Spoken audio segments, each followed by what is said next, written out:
할렐루야. 우리 옆에 분에게 축복합시다. 성산한빛교회는 구원의 방주입니다.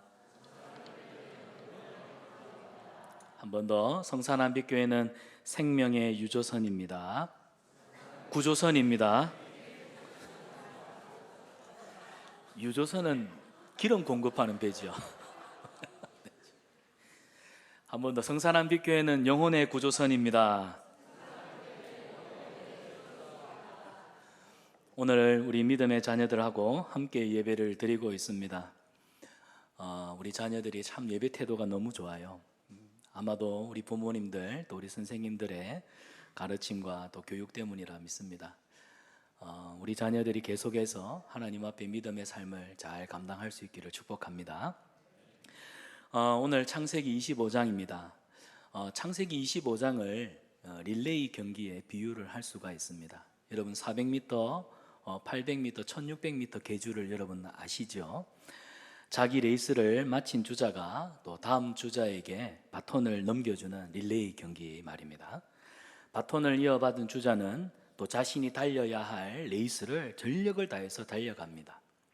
그래서 오늘 창세기 25장은 아브라함 한 사람의 시대가 마무리되고 이제 이삭을 통해서 새로운 한 시대를 열어가는 그 내용을 다루고 있습니다. 아브라함은 175세의 일기로 세상을 마쳤습니다. 이 세상을 떠나게 됐지만 그러나 그를 향한 하나님의 약속과 복은 계속 이어지고 있음을 기억하시기를 바랍니다. 이 말은 우리에게도 동일하게 적용할 수 있습니다. 우리도 언젠가는 죽습니다. 하지만 저와 여러분 우리가 하나님께 받은 약속과 믿음과 축복은 이후에도 계속 될 것입니다. 하나님이 우리에게 주신 믿음, 축복, 약속은 우리의 죽음과 함께 육체와 사라지는 것이 아닙니다. 우리 새로운 시대, 새로운 우리 다음 세대들을 통해서 계속해서 계승될 줄 믿습니다. 그래서 우리 아브라함의 복이 그의 아들 이삭과 야곱, 요셉에게 계속해서 흘러갔던 것처럼 저와 여러분 우리의 믿음의 복이 우리 자녀들에게도 계속해서 이어가는 은혜가 있기를 축복합니다. 우리가 릴레이 경기를 이렇게 관망하면서 제일 짜증나는 게 있습니다. 뭘까요?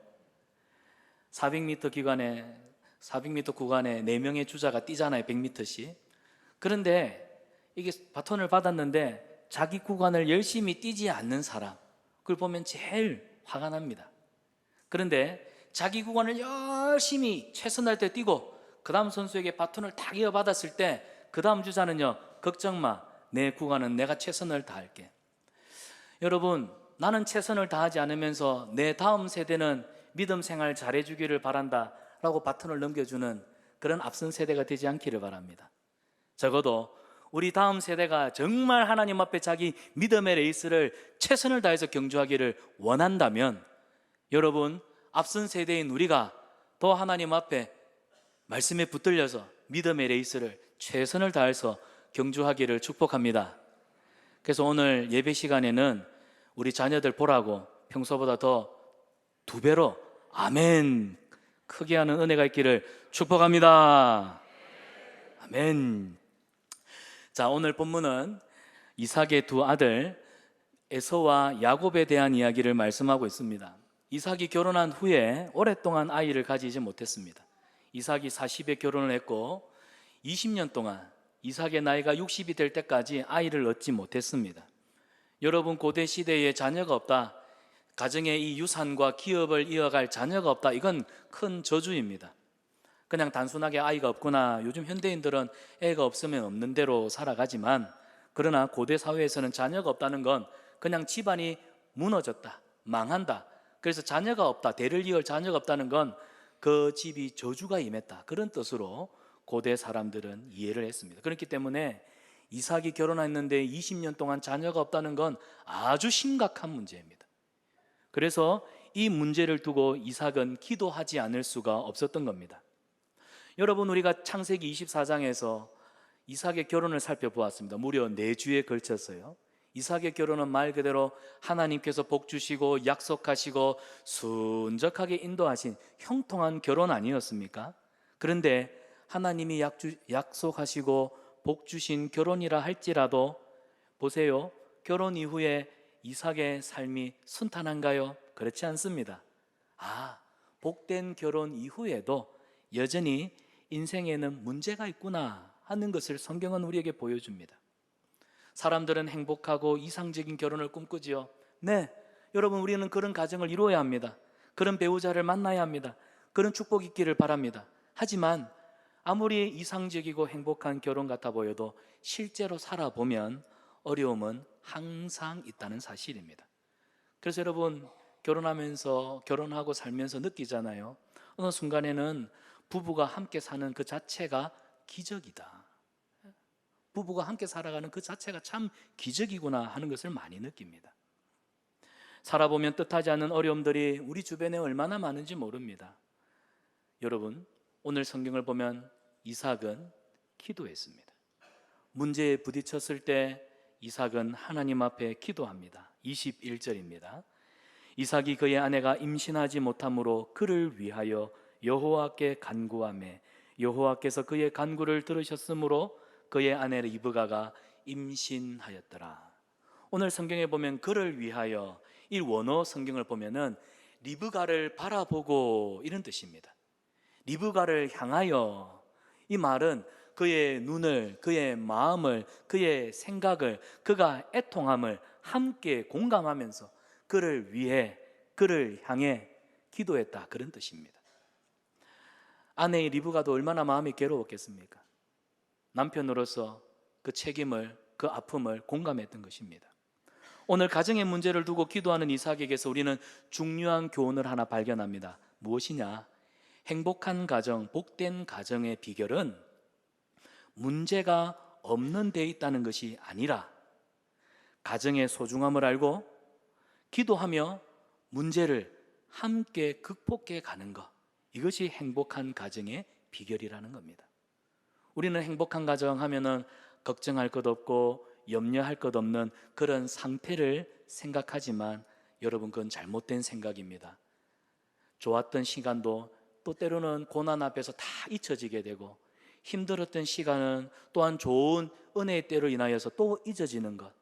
우리 인생은 때로는요, 태산을 하나 넘으면 또 다른 태산이 있습니다. 그래서 가정의 소중함, 무엇이 중요합니까? 가정이 중요하죠. 가정의 소중함을 알고 문제가 생겼을 때 부부가, 가족이 함께 기도하며 문제를 극복하는 것, 그게 행복한 가정의 비결입니다. 여러분, 보통 아이가 생기지 않으면 아이가 생기지 않는 탓을 부부간에 서로의 탓으로 돌리기도 합니다. 또 자녀가 생기지 않음으로 인해서 이것이 좀 불거지면 양가, 부모, 어른, 집안 싸움으로 번지기도 합니다. 그런데 이삭은 자신의 문제를 이렇게 확대시키지 않았습니다. 이삭은 기도함으로 가정의 문제를 해결한 받기를 원했다는 겁니다. 사랑하는 성도 여러분, 여러분 가정 안에 있는 문제, 괜히 여러분의 감정에, 여러분의 원망스러운 마음에 불평함으로 문제를 확대 재생산하지 마십시오. 우리 교회 안에 있는 일도 마찬가지입니다. 누가 실수를 하고 누가 허물이 있다고 그것을 지적하고, 제일 어리석은 것이 뭐라고요? 시시비비를 가리는 것입니다. 네가 옳고 내가 맞네, 내가 틀리고 네가 그러네, 시시비비를 가리는 건 가장 어리석은 방법입니다. 문제를 더 키우는, 이 분노의 감정을 확대 재생산시키는, 이때 마귀가 역사하고 틈을 탑니다. 교회의 틈을 타 분열을 일으키고 가정의 틈을 타 가정을 박살을 내놓습니다. 이삭처럼 기도함으로 내 삶에, 내 가정에, 우리 교회의 공동체의 문제를 조용히 하나님 앞에 해결한 받기를 바라는 지혜로운 믿음의 사람들 되기를 축복합니다. 여러분, 오늘날 많은 가정에 위기가 있다, 가정에 위기다 하는 말을 듣습니다. 그런데 다 세상적인 기준이에요. 왜 위기냐? 경제가 어려워서, 가정에 돈이 없으니까, 부채가 늘어서, 또 어떤 사람은 건강 때문에, 건강을 잃은 것 때문에, 또 어떤 사람은 오늘 이삭처럼 자녀가 없어서, 또 자녀가 있는데 가지 많은 나무 바람 잘 날 없다, 우리는 자녀가 많다 보니까 집구석에 난리다. 근데 여러분, 이런 것들이 가정의 위기가 아닙니다. 가정의 진짜 위기는 뭔 줄 아세요? 기도가 없다는 것입니다. 기도하지 않는 가정이 위기의 가정입니다. 기도하는 부부요, 기도하는 자녀들이요, 기도하는 가족이라고 한다면 저는 믿습니다. 어떤 폭풍 같은 시련이 몰려온다 할지라도 그 가정은 절대로 망하지 않습니다. 않습니다. 기도하기 때문에 사는 거예요. 우리 예수 믿는 사람들은요, 기도하니까 사는 거예요. 기도하니까 문제인데 문제가 되지 않는 것입니다. 하지만 우리가 기도하기 시작하면요, 놀라운 일이 일어납니다. 하나님과의 관계가 회복이 돼요. 우리가 고난을 당하면 마음이 상해요. 문제가 생기면 하나님 앞에 원망이 터져 나와요. 그런데 기도하면 그 관계가 회복이 되기 시작한다는 겁니다. 하나님을 향했던 모든 원망과 불평과 짜증이 감사가 되고요, 기대로 바뀌게 되는 겁니다. 내 삶이 상처인 줄 알았는데 그 상처가 싹 치유가 되지요. 그래서 나를 괴롭히는 삶의 모든 저주에서 우리는 축복으로 이끄시는 하나님의 은혜를 누리는 것입니다. 사랑하는 여러분, 기도가 여러분의 가정에 흘러넘치기를 축복합니다. 기도할 때 하나님의 은혜가 여러분의 가정에 흘러넘치게 될 것입니다. 그래서 어떤 경우에도 기도를 놓치지 마십시오. 기도하십시오. 하나님은 기도하는 성도들의 가정을 지키십니다. 특별히 우리 중고등부, 또 우리 엘라 청년부, 우리 시편 46편 5절 말씀을 한번 읽어봅시다. 시편 46편 5절입니다. 우리 다음 세대 자녀들만 큰 소리로 한번 읽어봅니다. 시작.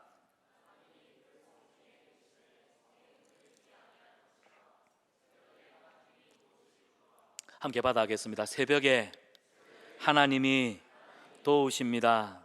우리 옆에 분에게 새벽에 하나님이 도우십니다. 여러분의 가정에, 여러분의 삶에 아픔이 있고 어려움이 있습니까? 새벽마다 부르짖어 기도하시기 바랍니다. 가정에 짙게 깔려있는 먹구름도 기도할 때 사라질 것입니다. 가정이 위기에 부딪힐 때 정말 죽을 힘을 다해서 기도하십시오. 기도로 여러분의 가정을 지키시기 바랍니다. 가정을 지키는 비결은 기도입니다. 또 하나, 사랑하는 여러분, 예배하십시오. 여러분의 가정이 힘듭니까? 가족들을 불러놓고 함께 찬양하고 같이 기도하고, 그 5분도 좋습니다. 10분도 좋습니다. 여러분의 예배를 회복하십시오. 불평하고 화가 나는 순간에도 가족들과 함께 예배하기 시작하십시오. 그러면 하나님이 예배하는 가정에 모든 저주를 복으로 바꾸어 주실 것입니다. 여러분, 주일 예배로만 만족하지 마시고 힘을 내어서 주일 오후에도 또 수요 예배에도 여러분 하나님 앞에 예배하는 일에 힘쓰시기를 축복합니다. 오늘 성경을 보면 이삭은 하나님 앞에 기도합니다. 그랬더니 하나님이 그 가정의 문제를 들으시고 응답하셔요. 리브가가 임신을 하게 되는데요, 오늘 본문 21절입니다. 이삭이 그의 아내가 임신하지 못하므로 그를 위하여 여호와께 간구하매 여호와께서 그의 간구를 들으셨으므로 그의 아내 리브가가 임신하였더라. 기도의 응답으로 리브가가 임신하여 에서와 야곱 쌍둥이 아들을 낳게 됩니다. 이때 이삭의 나이는 몇 살이냐? 60입니다. 40살에 결혼해서 60의 아이를 낳았습니다. 20년 동안 기다렸던 그 자녀를 얻었으니 이삭과 리브가의 기쁨이 얼마나 컸겠습니까? 그런데 힘들어서 그렇게 기다려서 낳은 두 아들 에서와 야곱, 그런데 참 놀랍죠? 에서와 야곱이 태어나면서부터 또 다른 문제가 이 가정에 시작되었다는 사실입니다. 성경을 보면 에서는 너무 지나치게 세상에 대한 관심이 많았습니다. 그런데 야곱은요, 욕심이 많아요. 형이 물려받게 될 이 유산에 너무너무 욕심이 많아요. 그래서 간교했습니다. 이삭과 리브가는요, 이 에서와 야곱 너무 기질도 다르고 성격이 다른 두 아들을 키우면서 마음에 고민과 걱정과 염려가 많았습니다. 그러고 보면 하나님께서 우리에게 가정을 주시고 자녀들을 주시고 부모가 되고 어른이 되게 하신 이유는 뭐냐? 결국 여러분, 우리 인생에는 기도를 결코 벗어나지를 못합니다.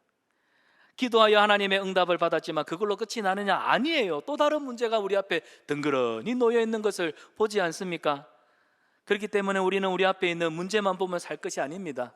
아이고, 문제 하나 끝나면 또 다른 문제. 왜 이렇게 인생이 피곤하나? 문제에 빠지면 사람이요, 우울증에 걸립니다. 그러나 여러분, 영적인 안목을 가지고 멀리 보시기 바랍니다. 왜 하나님이 한 고비 넘고 나니까 또 다른 고비를, 또 다른 짐을 내 인생 가운데 주시는지, 좀 멀리 보며 영적인 안목을 가지고 기도하시기를 바랍니다. 여러분, 오늘 성경을 보십시오. 이삭과 리브가도 마찬가지였습니다. 그들이 기도로 자녀를 얻는 것도 참 중요했지만 더 큰 문제가 있습니다. 뭐냐?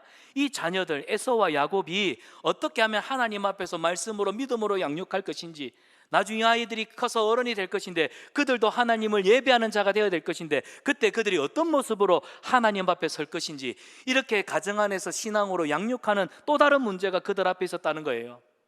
이 말은 기도를 결코 쉴 수가 없다는 말입니다. 사랑하는 여러분, 기도는 우리 평생의 과제요 숙제인 줄 믿습니다.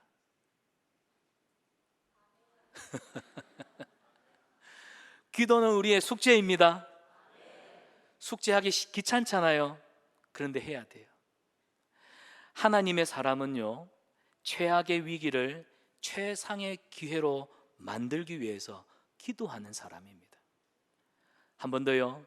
하나님의 사람은 최악의 상황을 최상의 기회로 만드는, 그래서 이 일을 위해 기도하는 사람이 하나님의 사람입니다. 그 일을 하라고 우리를 믿음의 앞선 세대 부모가 되게 하여 주신 줄 믿습니다. 우리 친구들, 우리는 은혜 없으면 살아갈 수 없는 자들입니다. 우리 찬양 가운데 은혜 아니면 살아갈 수가 없네, 나의 모든 것 다 주의 것이니. 여러분, 우리는 은혜 없이는, 하나님이 거저 주시는 은혜 없이는 살아갈 수 없는 자들입니다. 그래서 때를 따라 풍성하게 채우시는 하나님의 은혜를 사모하지요. 그러니 우리는 기도할 수밖에 없는 것입니다. 우리가 신앙생활, 믿음생활 한다고 할 때 이 믿음생활은 100m 전력 질주하는 단거리가 아닙니다. 우리 신앙생활은 좀 길게 두고 오래 달려가는 장거리 마라톤과 같아요. 따라서 멀리 보고 꾸준히 지속적으로 달려갈 수 있어야 됩니다. 저는 여러분에게 이 기도, 이 영적인 호흡, 기도의 호흡을 좀 길게 가져가시기를 부탁합니다. 왜냐하면 우리 인생은 산 넘어 또 산이기 때문에 마라톤 선수처럼 기도의 호흡을 길게 가져가세요. 잘 버텨야 됩니다. 일이 일비하게 되면 결국 신앙생활 버티지 못하고 쓰러집니다. 저는 여러분이 기도로 하나님께 붙어 있기를 축복합니다. 기도하는 사람은 하나님 편에 붙어 있는 자거든요. 하나님의 복을 사모한다면 우리는 기도함으로 하나님 곁에 붙어 있어야 된다는 겁니다. 오늘 리브가가 쌍둥이를 임신했습니다. 그런데 여러분, 뱃속에서부터 에서와 야곱이 서로 싸웁니다. 혹시 이런 경험을 해보신 분 계십니까? 쌍둥이를 안 가져보니 뭘 알겠습니까? 물론 아이들이 뱃속에서 엄마 이렇게 발길질을 합니다. 어떤 신학자는 발길질을 두 아이가 너무 남자아이다 보니까 심하게 해서 리브가가 싸웠다라고 생각할 수 있지만 아닙니다. 그 수준을 한참 뛰어넘는 거예요. 진짜 아이들이 엄마 뱃속에서 머리카락도 없는 것들이 막 머리통을 붙잡고 막 싸웠던 것 같아요. 난리를 쳤던 것 같아요. 리브가가 그걸 감지했고 아버지 이삭이 그걸 느꼈던 겁니다. 그래서 오늘 본문을 보면 리브가와 이삭이 이 뱃속에 싸우고 있는 두 자녀를 놓고 하나님 앞에 진지하게 기도합니다. 22절과 23절입니다. 그 아들들이 그의 태 속에서 서로 싸우는지라 그가 이르되, 리브가입니다, 이럴 경우에는 내가 어찌할꼬 하고 가서 여호와께 묻자온대. 리브가가 기도를 하지요. 그랬더니 하나님이 응답하십니다. 여호와께서 그에게 이르시되, 두 국민이 내 태중에 있구나. 두 민족이 내 복중에서부터 나누이리라. 이 족속이 저 족속보다 강하겠고 큰 자가 어린 자를 섬길 것이라 하셨더라. 하나님의 응답은요, 오늘 보세요. 두 민족이 뱃속에 있고 두 민족이 서로 다투어서 나뉘게 될 것인데 큰 자가 작은 자를 섬긴대요. 먼저 태어나는 장자가 뒤에 태어나는 차남을 섬긴다, 그 말입니다. 하나님의 응답은 야곱의 자손들이 에서의 자손들보다 더 크고 강하게 될 것이라는 그런 예언의 말씀입니다. 근데 여러분, 오늘 이 본문을 문자적으로 해석하면 굉장히 곤란함을 겪습니다. 뭐냐? 하나님께서 에서보다 야곱을 더 크게 작정하셨구나. 에서는 아무리 노력해도 야곱보다는 더 큰 사람이 될 수가 없어, 이 생각 가지는 거예요. 이런 생각들을 가지고 가면 오늘 우리 삶도 이렇게 적용합니다. 우리 삶, 저와 여러분, 우리가 살아가는 이 평범한 지극히 살아가는 삶, 그러나 하나님이 계획하고 예정하시고 작정하셨다고 했죠. 그렇기 때문에 우리의 삶도 하나님이 예정하셨기 때문에 내가 어떻게 살아도 하나님이 뜻하신 것 반드시 이루실 것 아닌가? 이런 생각을 하며 살아가는 것, 이거 잘못된 오해라는 겁니다. 이런 생각을 가지면 우리 예수교 장로에서 말하는 칼빈의 예정론, 하나님은 구원받는 사람을 이미 선택해 두셨다. 그렇기 때문에 이 예정론을 잘못 오해하면 어차피 내가 전도하든 안 하든 예수 믿기로 작정된 사람은 결국 교회 올 것 아니냐, 굳이 힘들게 욕먹어 가면서 전도를 왜 해? 이게 하나님의 작정하신 예정의 교리를 오해한 결과라는 겁니다. 자, 지금부터는 조금 귀를 쫑긋 눈을 크게 뜨시고 잘 들으십시오. 여러분, 하나님의 작정, 우리는 신적인 작정이라고 합니다. 또 예정, 하나님께서 모든 것을 하나님의 거룩하신 선하신 뜻 가운데 예정하셨다, 선택해 두셨다입니다. 하지만 하나님의 예정하심은 우리가 하나님의 말씀을 듣고 믿고 순종하여 최선을 다해서 하나님의 뜻을 이루며 살아가는 것까지 포함되어 있는 겁니다. 이미 운명이 딱 결정되었기 때문에 우리의 의지와는 상관없이 하나님의 뜻대로 결정되어 가는 게 아니라, 하나님의 예정은 우리가 하나님의 예정하심을 알고 믿고 순종하여 하나님의 말씀 그 뜻이 이루어질 때까지 하나님의 뜻에 합력하여 살아가는 그 모든 과정까지 다 포함되어 있는 거예요. 그렇기 때문에 하나님이 계획했으니까 굳이 내가 나설 필요가 있나, 이 생각은 굉장히 잘못된 태도라는 겁니다. 또 하나, 하나님의 예정과 작정하심은 우리 지나온 삶을 통해서 점검해야 됩니다. 우리의 지나온 삶, 오늘 여기까지 내가 살았던 내 삶, 그래서 과거를 돌아보면 믿음으로 우리의 지나왔던 삶들 속에 하나님께서 어떻게 인도하시고 이끄셨는지, 하나님의 섭리는 우리 지나온 삶을 추적해 볼 때 선명하게 드러납니다. 아, 하나님이 내 삶을 이렇게 아름답게 인도하셨구나. 하나님이 정말 나를 너무나 잘 아시는구나. 그래서 하나님이 내 삶을 이렇게 인도해 주셨구나. 개인적으로 제 간증을 하나 하자면, 저는 공부를 해서 육군사관학교를 가고 싶었습니다. 대한민국 장교가 되고 싶었습니다. 근데 저는 육군사관학교 1차 시험에 합격했지만 2차 시험에서는 이상하게 떨어져 버렸습니다. 근데 그때 낙심해 있는 저에게 저희 부모님이, 아버지가 오시더니 그러더라고요. 저는 목사 될 생각을 안 하고 있었습니다. 저는 새벽에 취약한 자이기 때문에. 저는 새벽기도 도대체 누가 만들었노? 그랬던 사람이었습니다. 저는 아침잠이 참 많습니다. 그래서 죽어도 나는 목사 못한다. 내가 목사하면 아마 우리 교회는 새벽기도가 망할 거다. 그랬던 애였습니다. 근데 제가요, 사관학교를 딱 떨어지고 나서 어떻게 할까? 2차에 떨어졌기 때문에 재수를 해도 의미가 없습니다. 필기시험에 떨어졌으면 재수하면 되지만 2차에서 떨어지면 답이 안 나옵니다. 그래 고민하고 있는데 아버지가 저한테 딱 그러시는 거예요. 하나님의 뜻이다. 육의 사관학교가 아니라 영의 사관학교를 가라는 뜻이다. 근데 여러분, 이 말도 안 되는 소리가 그때는요, 참 저한테는 절박했거든요. 그 말씀이 진짜 하나님의 음성으로 들렸어요. 아, 진짜인가? 하나님의 영의 사관학교, 목사가 되는 게 하나님의 뜻인가? 그래서 신학교를 지원했고, 신학교를 다니면서 외적인 소명이라고 하죠. 교수님들을 만나고 좋은 동기생들과 함께 신학 공부를 하면서, 아, 이 길이 하나님이 인도하신 길이구나. 그리고 지나왔던 내 삶을 돌아보니까 제가 육사 안 가고 목사님이 된 게 정말 큰 은혜였더라고요. 저는 아마 목사가 되지 않았으면 지금쯤 교회 안 다녔을 것 같습니다. 이처럼 하나님의 작정과 하나님의 예정은 지나온 내 삶을 통해서 구체적으로 그 흔적들을 발견할 수 있다는 거예요.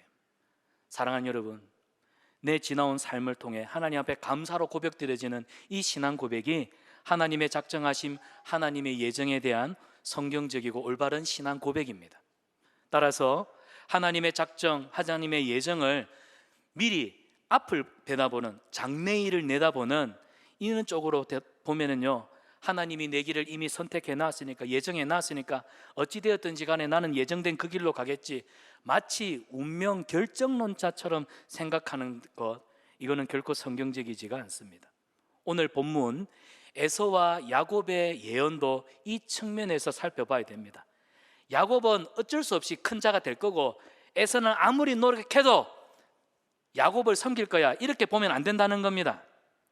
야곱은 하나님 앞에서 큰 자, 하나님이 주시는 복을 누리는 자가 되기 위해서는 항상 하나님의 얼굴을 구하고 하나님의 능력을 구하며 하나님의 얼굴을 찾는 삶을 살아야 합니다. 야곱도 하나님이 주시는 복을 누리려면 복 있는 사람의 삶을 살아야 한다는 거예요. 그래야 에서보다 더 큰 자가 될 것입니다. 만약 야곱이 하나님의 복을 사모하지 않고 에서 형처럼 산다면 그도 결국에는 오랜 세월 방황하게 될 것입니다. 야곱이 하나님의 뜻에 순종하지 않는다면 그는 고난을 통해서 결국 하나님 손에 붙잡히는 되는 도구가 될 거예요. 근데 여러분, 우리가 잘 알잖아요. 실제로 야곱이 형을 속이고 아주 교묘한 방법으로, 교활한 방법으로 장자의 축복권을 가로채지 않습니까? 그랬더니 하나님이 야곱을 연단하시잖아요. 나중에 야곱이요, 내 조상들의 연수에는 내가 미치지 못하지만 그러나 내 살아왔던 세월이 참으로 험악했습니다. 여러분, 우리 하나님께서 우리를 가장 좋은 길로, 완전한 길로 인도하실 거라는 우리 믿음이 있다면 그 믿음의 길 끝에 서서 우리의 지나온 삶을 두고 보고 하나님이 과연 그렇게 인도하셨습니다, 이런 신앙 고백, 감사가 넘치기 위해서는 우리는 힘을 다해서 기도하고 하나님의 말씀을 붙들고 믿음으로 순종의 열매를 맺는 그런 성도가 되어야 한다는 사실입니다. 이 은혜가 있기를 축복합니다. 그래서 성경은 아주 공식이 있습니다. 간단한 공식, 뭐냐? 받아합시다. 하나님의 복은 순종하는 자의 몫이다. 그래서 신명기서를 보면은 모세가 이스라엘 백성들에게 애굽 땅에서 너희를 불러내신 하나님이 약속의 땅을 향해 가게 하시지만 기억해라, 순종하지 않으면 하나님의 복은 결코 없단다. 하나님이 너희들에게 앞서 저 가나안 땅, 약속의 땅을 예비해 두셨지만 너희가 믿고 순종하지 않으면 너희는 이 광야에서 결국 엎드러지고 말 것이야. 그래서 신명기서를 통해 보여준 우리 인생의 단편은 뭡니까? 순종하는 자에게 하나님의 복이 그 몫으로 돌아간다는 것입니다.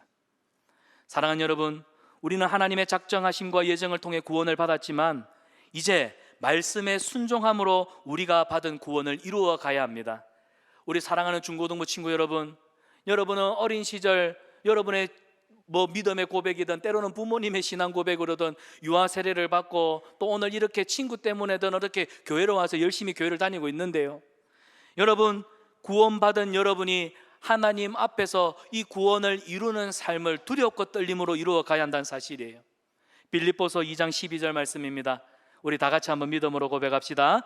그러므로 나의 사랑하는 자들아, 너희가 나 있을 때뿐 아니라 더욱 지금 나 없을 때에도 떨림으로 너희 구원을 이루라. 아멘. 두렵고 떨림으로 우리에게 주신 이 구원의 은혜를 이루어 가야 합니다. 여기서 구원을 이루라, 이 말은 구원받기 위해서 노력하라, 그 말이 아닙니다. 이미 우리는 구원받은 자들입니다. 하나님의 은혜로 구원받았습니다. 그럼 여기서 말하는 구원을 이루라는 말은 뭘까요? 이 구원을 이루는 삶은 일회적인, 단회적인 삶이 아니라 지속성을 말합니다. 영광의 주님, 부활의 주님이 다시 이 땅에 오실 때까지 우리는 믿음 생활을 통해 하나님과의 관계를, 좋은 관계, 믿음의 열매 맺는, 순종의 열매를 맺는 관계를 만들어 가야 한다, 이것을 말씀하고 있는 거예요. 결국 오늘 야곱에게 주신 이 예언의 말씀은 뭘까요? 야곱, 너가 큰 자가 될 것이지만 그러나 네가 하나님의 복을 받는 사람이 되기 위해서는 복 있는 자가 되어야 된다. 복 있는 자의 삶을 살아야 한다. 그래서 시편 1편 1절에 복 있는 사람은 악인들의 꾀를 쫓지 아니하며 죄인들의 길에 서지 아니하며 오만한 자들의 자리에 앉지 아니하고 오직 여호와의 율법을 즐거워하여, 그 다음 뭡니까? 주의 말씀을 주야로 묵상하는 자로다. 그리할 때 시냇가에 심은 나무와 같이 시절을 쫓아 과실을 맺으며 그 잎사귀가 마르지 아니하고, 또한 의인이 행하는 길은 여호와께서 인정하시지만 하나님이 기뻐하지 않는 악인들의 길은 정녕 망하리로다. 그래서 우리는 복 있는 자의 삶을 믿음으로 쟁취해야 한다는 사실입니다.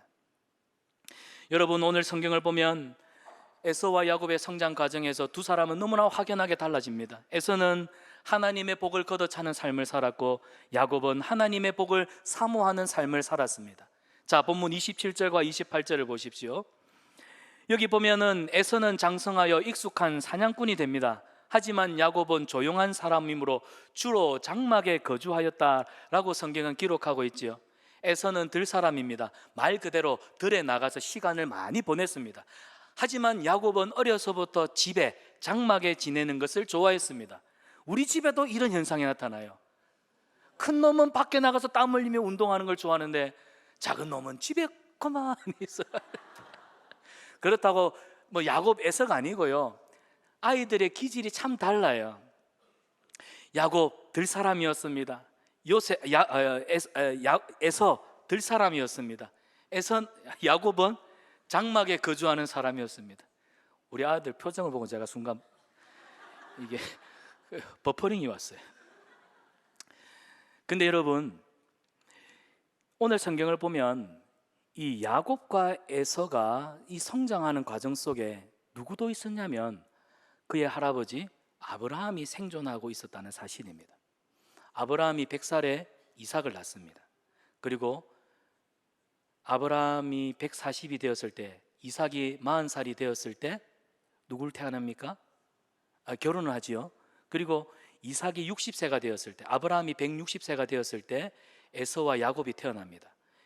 아브라함이 175세에 죽었으니까 에서와 야곱이 태어나고 이 아이들이 15살 청소년이 될 때까지는 할아버지 아브라함이 살아 있었다는 겁니다. 이게 중요합니다. 이게 오늘 성경을 해석하는 중요한 포인트입니다. 왜냐하면 고대 사회에는 지금처럼 책이라든지 이런 IT가 있어가지고 그 기록물들을 남겨서 역사를 자녀들한테 가르치지 못했습니다. 그래서 고대 사회에서는 구전, 말로, 입에서 입으로, 그래서 할아버지들이 조상들의 이야기, 그들의 민족성에 대한 이야기, 그들의 삶의 정체성에 대한 이야기를 해줍니다. 옛날 옛적에 호랑이가 담배 피던 시절에. 그래서 아이들은 그런 아버지의 이야기, 할아버지의 이야기, 할머니의 이야기를 듣고 자라지 않습니까? 아브라함이 에서와 야곱한테 무슨 얘기해 주겠어요? 얘들아, 내가 하나님 얘기해 줄까? 태초에 하나님이 세상을 창조하셨고 아벨이 있었고 가인이 있었고 노아 할아버지가 살았고 바벨탑 사건이 있었고 이 하렙이는 저 메소포타미아 땅에 살았는데 그 하나님이 나를 불러서 여기 살고 있단다. 이 얘기 안 해줬겠습니까? 그런데 에서는요, 에이 할아버지 맨날 또 그 얘기야 하면서는 막 뛰쳐나가는 거예요. 에이 지루한 이야기 듣기 싫어 하고 에서는 들에 나가 사냥하기를 좋아했다는 겁니다. 그거 오늘 성경에서 그는 들사람이라 그렇게 표현하고 있어요. 근데 반대로 야곱은요, 할아버지가 들려주는 이야기, 하나님과 믿음의 조상들에 대한 이야기에 굉장히 관심이 많았습니다. 듣다 보니까 세상에 하나님이 아브라함 할아버지를 부르고 그 하나님 나라의 유업을 아버지 이삭에게 주고, 가만히 보니까 이 하늘의 축복이 아브라함과 이삭과 그 다음에 자기 형 에서에게로 흘러가겠거든요. 근데 자기는 듣고 보니까 그렇게는 못 살겠는 거예요. 이 하늘의 신령한 복, 맨날 생각 없이 저 들에 뛰어나가 노는 저 뭉치 같은 형님한테 가느니 내한테 오면 좋겠다. 미안합니다. 왜 우리 아들 생각하세요? 그래서 야곱이 속임수를 써서라도 형의 충복권, 형의 장자권을 내가 뺏어와야겠다, 그 마음이 생겼던 겁니다. 할아버지 아브라함에게서 믿음의 유산이 얼마나 큰 축복인지를 야곱이 알았던 거예요. 그래서 우리가 성경에 보면은 야곱이 온순하고 유순하고 소극적이고 내성적이어서 장막에 거주했더라. 그래서 엄마 설거지 도와주고 집 청소 도와주는, 그래서 리브가 엄마는 이삭을 더 좋아하고 아버지는 남자는 힘 아닙니까 해가지고 막 들에서 사냥해가지고 막 요리 막 하고 막 털이 북실북실 나는, 그래 이삭이 닌 진짜 남자답다 그래서 좋아하고, 그런 게 아니고요. 오늘 성경은요, 야곱이 장막에 거주했다 이 말은 야곱은 영적인 복에 정말 관심이 많았다, 하늘의 신령한 복에 관심이 많았던 사람이다, 그런 뜻입니다. 결국 야곱이 에서보다 큰 자가 되리라 하신 이 하나님의 약속은 야곱이 에서보다 이 영적인 복에 더 관심을 기울였기 때문입니다. 결국 야곱은 교활한 방법으로 에서를 속여서 오늘 팥죽 한 그릇에 장자권을 빼앗지요. 그만큼 하나님의 복을 상속받기를 원했다는 겁니다. 근데 여러분, 우리가 앞에서 살펴본 것처럼 야곱은 할아버지 아브라함에게서 여호와 하나님에 대한 이 말을 들으면서 그런 욕심이 자연스럽게 생겨났습니다. 근데 오늘 성경을 가만히 보세요. 교활하게 팥죽 한 그릇으로 기회를 노리고 있다가 형이 배고파서 와서 그 팥죽 냄새를 맡고, 이거 다 이미 계획된 겁니다. 우연이 된 거 아닙니다. 이 교활하고 계획성 많고 치밀한 이 야곱이요, 이미 시나리오를 짜고 어느 날 형한테서 이 장자권을 빼앗으려고 이 일을 한 거예요. 딱 저거는 봐봐, 생각 없는 저거는 배가 고파서 와가지고는 막 대충 한 그릇 막 생각 없이 장자권 오케이 하고 분명히 넘길 걸 알거든요. 그래서 치밀하게 계획해서 빼앗았습니다. 그런데 그런 야곱의 행위에 대해서 하나님이 오늘 성경을 보면 비난하거나 꾸짖지는 않더라는 사실입니다.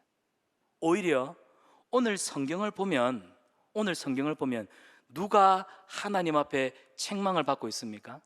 본문 34절입니다. 본문 34절 우리 같이 한번 읽어보겠습니다. 시작. 야곱이 떡과 팥죽을 에서에게 주매 에서가 먹으며